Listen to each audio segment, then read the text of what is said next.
What am I missing? What's the other big story heading into the summer before I let you go the rest of your day? You know what? The one thing that I'm really, I'm going to have on my radar from the start of the season is the two quarterbacks in college.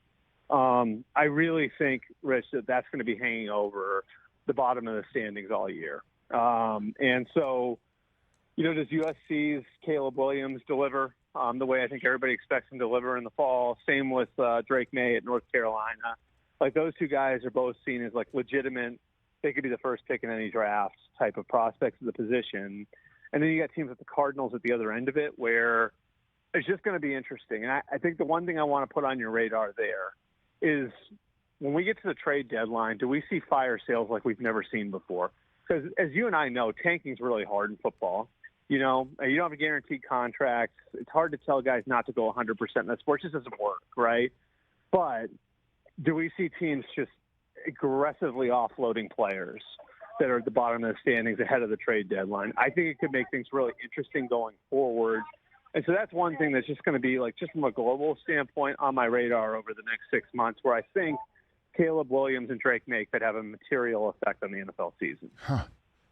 Yeah, I think so too. And I got an eye on Arizona for that, right? Depending on. Yeah, no question. I mean, right, that's the one.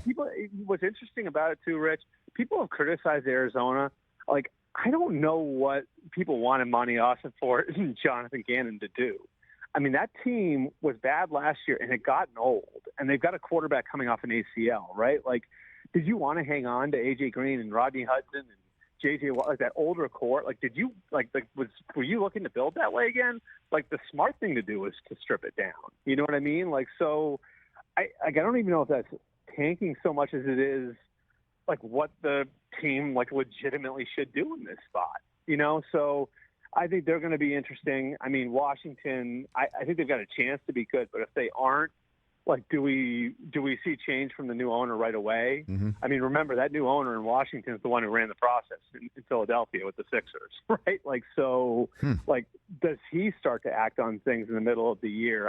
There are a lot of teams that are going to be interesting in that sort of way. And, again, like, it's not like those teams are devoid of good players, so it could make for some pretty interesting days leading up to the trade deadline. You're the man, Albert. Thanks for that. Oh, and by the way, you bring up college football. Did you see that,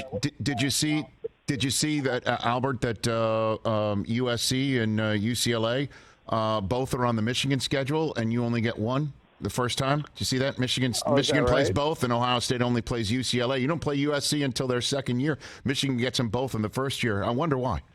I wonder why the Big Ten decided to do that. Do you have any thoughts on that? I don't know. Really? I mean, I've got some television ratings that really? I think could counter the point that you're trying to make. No. I mean, I'm not making a point. I'm just the point is that Michigan gets you got to play Ohio State and Michigan State and Penn State and UCLA and USC the first year that they're both there. Is that right? You got them split up. You got them split up. You got them split. I will say this.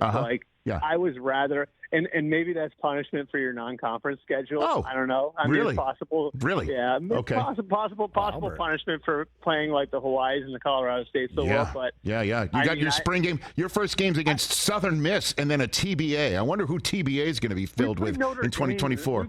We played Notre Dame. Yeah. Notre Dame stopped playing Michigan because they ran scared.